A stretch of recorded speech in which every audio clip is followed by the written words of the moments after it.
নমস্কার কাকু, বলছি দীপ বাড়িতে আছে? হ্যাঁ, দীপ স্নান করছে। ও স্নান করতে ঢুকেছে? ঠিক আছে, তাহলে ওকে আসলে বলবেন আমি বাইরে দাঁড়িয়ে আছি। হ্যাঁ ঠিক আছে, বসো, আসো, এখানেই বসো। ঠিক আছে।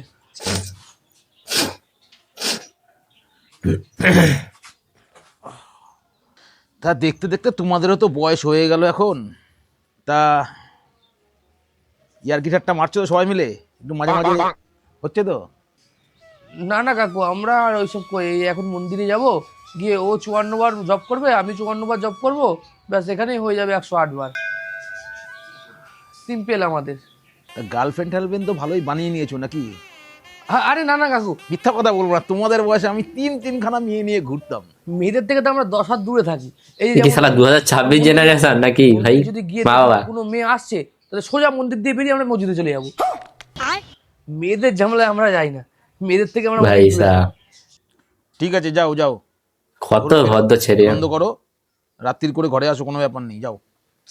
আচ্ছা ঠিক আছে কাকু, তাহলে এখন উঠি। হ্যাঁ ঠিক আছে। মনে হয় মা ফোন করছে, দাঁড়ান।